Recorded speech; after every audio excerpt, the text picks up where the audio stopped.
Morning friends, welcome back to my YouTube channel Medical Classes by Dr. Srinidhi Kumar Acharya.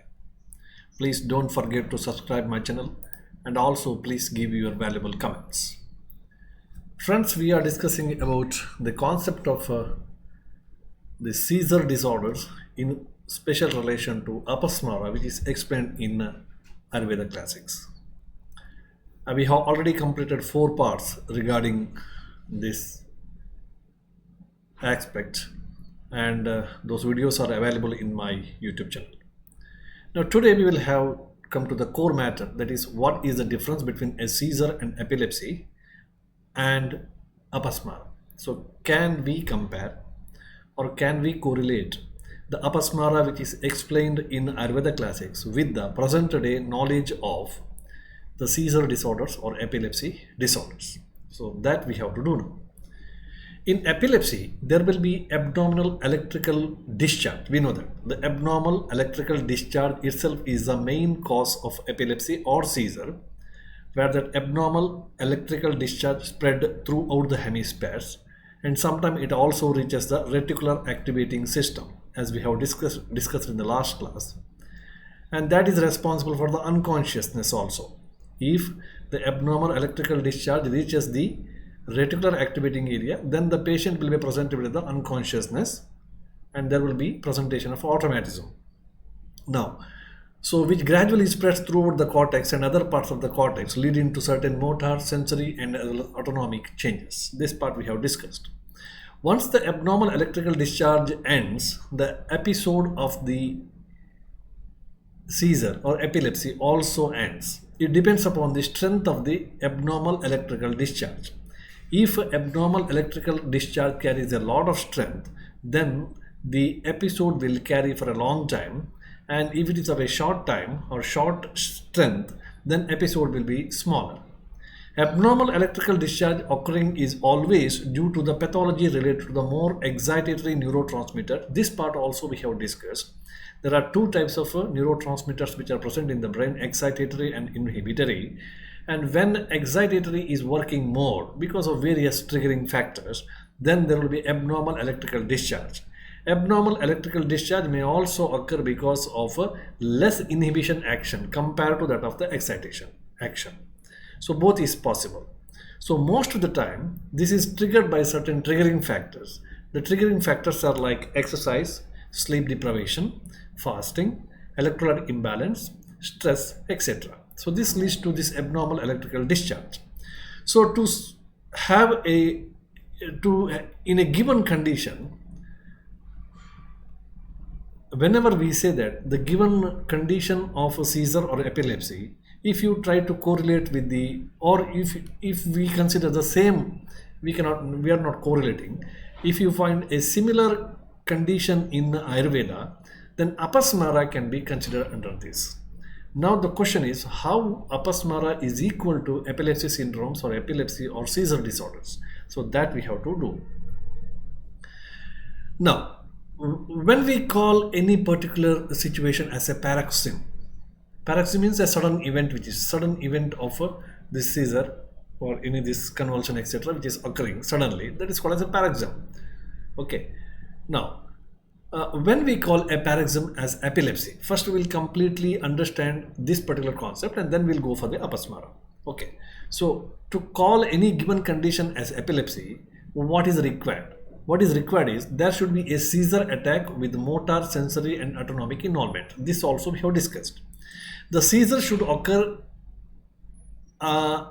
in a current manner, or a seizure should occur in a recurrent manner, or it should be of episodic nature. That is a second criteria. Then only we call it as epilepsy, because recurrent seizures itself is a epilepsy. Then there should not be any absolute identifiable cause. There should be automatism. That is automatism like lip movements, snacking and loss of consciousness. Okay, it may be in terms of minutes or maybe seconds or sometime maybe hours. And sometimes there may be just blackout. There is no unconscious, self blackout, tamapravesha. And there should be 3 phases like aura, ictal stage and post-ictal stage. Okay, all the time this cannot be there. In grand mal epilepsy or idiopathic epilepsy, we find the stages like aura, ictal and post-ictal stage. In other epilepsies, there will be recurrent nature will be there. Recurrency will be there, or episodic nature may be there. Or with the automatism present for a few seconds or maybe 1 minute or 2 minutes, etc. So there are three important manifestations which are occurring in any conditions, that is derangement of the smriti or samnya, then derangement of the buddhi, and derangement of the mind, that is sensory and motor activities. So very important is there should be involvement of the motor, sensory and autonomic nervous system, okay, along with the recurrent nature, with or without unconsciousness, etc. Now there will be bibhasa chesta.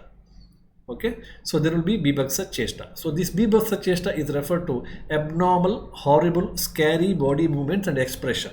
So these expressions may be because of abnormal contractions of the muscles, okay, or over contraction of the muscle or fixed contractions of the muscle, and because of which the facial expression may be bibhasa or body movement may be bibhasa. Terrible looking.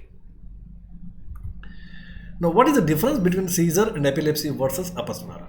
In epilepsy, there will be abnormal electrical discharge which gradually spread throughout the cortex and other parts of the cortex, leading to certain motor, sensory and as well as autonomic changes. Once the abnormal electrical discharge ends, the episode will also go into end. Now, same is explained in Charaka Samhita. Okay, now we are coming to the part of apasmara. So how it can be compared? Same is also explained in Charaka Samhita, Nidhanasthana, that apasmara occurs in such an individual whose mind is afflicted with raja and tama, upahata chetasa, and who have scattered, abnormal or excess doshas vitiated. And apasmara is also possible in those who practices the tantric procedure abnormally and use the unhygienic food habits and also lifestyle, malina harashilasya. Okay, so because once you take the malina hara, that decreases the sattva guna. That decreases sattva guna. When sattva guna decreases, the balance between raja and tama get disturbed, and raja may take overhand and tama may take the lower hand, and raja may take the upper hand. So once the raja is increased, that itself is the excitatory neurotransmitters, nothing but, because raja pravartakaha, tama niyamakaha. The inhibitory neurotransmitters are considered to be the tama, and the excitatory neurotransmitters are nothing but the raja. A balance between these two itself is called as sattva. So when this balance is disturbed, and definitely there may be a change in the neurotransmitter level. So uneven body posturing, these are all, see, contemporary science given so many triggering factors, and similarly Ayurveda also explains so many triggering factors for this apasmara.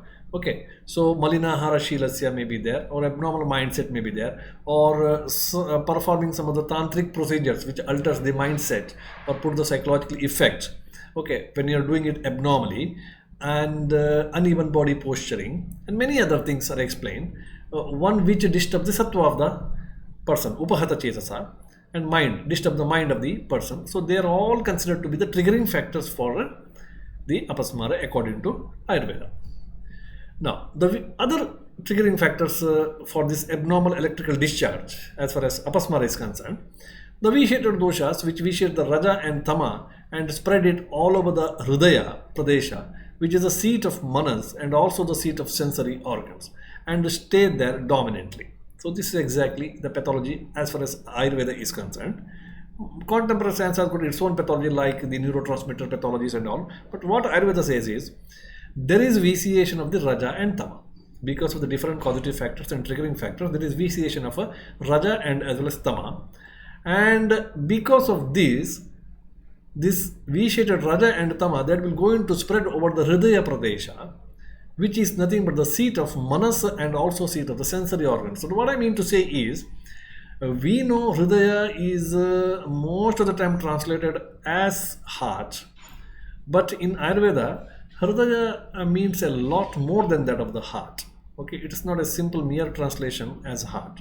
Okay, so hridaya is a seat of chetana, hridaya is a seat of Hridaya is the mula of pranava shrotas, Hridaya is the mula of the rasava shrotas. So many things are there. So anywhere where there is a continuous to and fro motion is taking place, so that should be considered as hridaya. So what I mean to say is here, hridaya is also the seat of sensory and as well as motor functions, jnanendriya and karmendriya.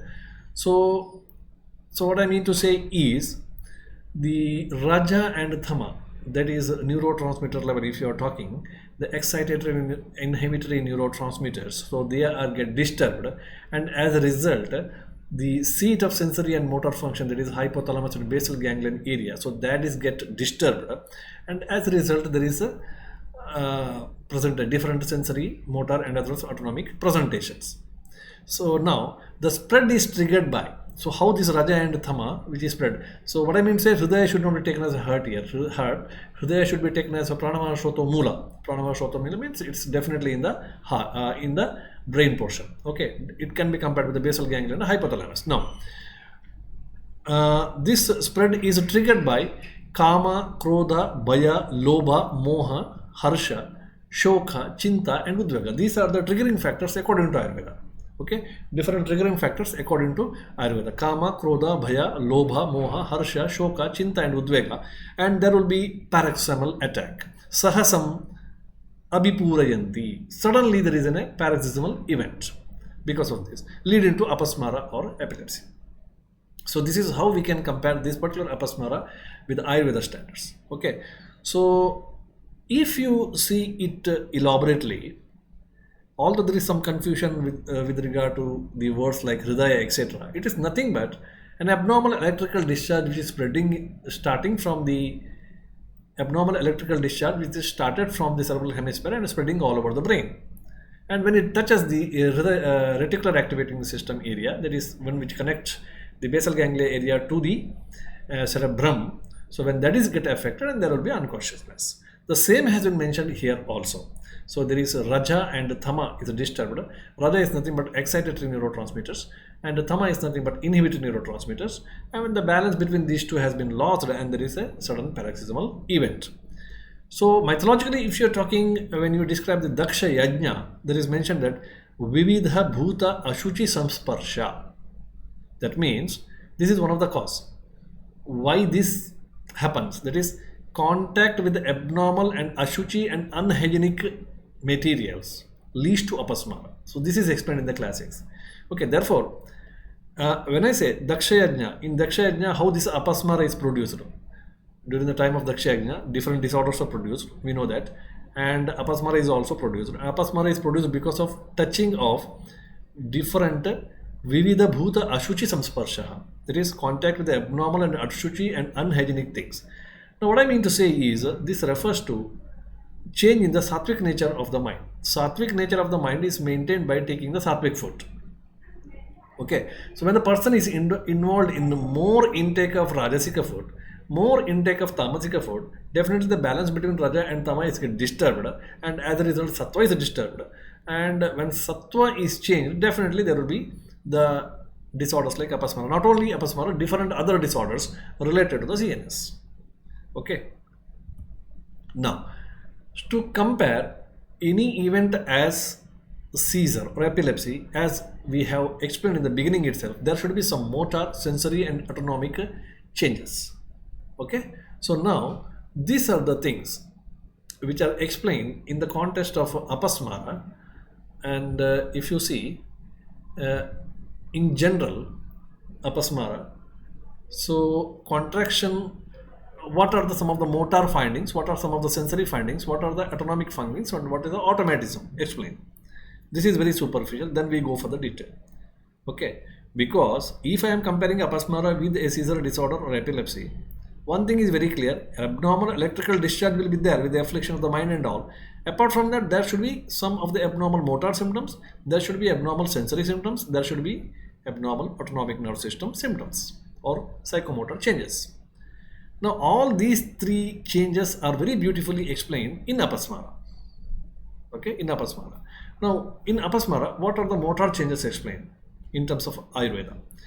Ayurveda says that there is contraction of the eyebrow, abnormal movement of the eyeball, there is stiffness of the chest, and also the stiffness of the cardiac area. There is also distension of the abdomen. All these points which are explained, so they are suggestive of abnormal motor changes because of the muscular contraction. Similarly, it also explains some of the sensory changes. Okay, hearing the sound in its absence. Okay, in the beginning itself we have explained abnormal sensory changes in epilepsy. Okay, so here also in Apasmara he explains that Charaka explains hearing the sound which is not exactly existing. Okay, so it can be called as auditory hallucinations. Now, aversion to the food, patient is not feeling the taste, again sensation. Loss of appetite or indigestion, again the sense of taste and smell. Tearing pain in the bones. Okay, there is actually no pain, but patient have a feeling that I have got the pain, again sensory abnormality. Debility, then body ache, then different dreams of narcosis, dancing, piercing, aching and trembling, falling, etc. All these suggest that he has got some sensory changes or psychomotor changes, even the psychomotor changes. And what are the autonomic nerve system changes which is occurring in case of Apasmara? So there is excess oozing of the saliva and nasal discharge. There will be excess oozing of the saliva and also the nasal discharge. And some of the automatism symptoms are also present. So mental confusion. Patient will have mental confusion. The word mentioned is moha. Okay. Word mentioned is tamo darshana. Tamo darshana. So this suggests that the abnormal electrical discharge is now touching the reticular activating system and leading to this particular presentation. Tamodarshana, Murcha, and Brahma, giddiness. So these are all suggest that the symptoms of automatism. This suggests that now abnormal electrical discharge or Rajatama, the variation which is occurring, now it is affecting the Mana area, okay, Mano area, okay, or Pranamaha Shotas area where the Hridaya is situated, okay. So reticular activating system is now touched by this abnormal electrical discharge, and as a result there is automatism or tama pravesha or unconsciousness. So we can classify the symptoms which are explained in the Apasmara in this way, and therefore Ayurveda already explained thousands of years back these motor changes, sensory changes, autonomic changes and autonomic nervous system changes. The present day available context of the seizures can be included under the concept of Apasmara. Okay, I am not comparing the contemporary science with Ayurveda. I am comparing Ayurveda with contemporary science. So what is told in the contemporary science in the present day context can be a part of Apasmara, which is already explained 5,000 years back in Ayurveda. Okay, it includes many things, not only the seizure disorders, it includes many other things. So one of them is the seizure disorders or epilepsy disorders.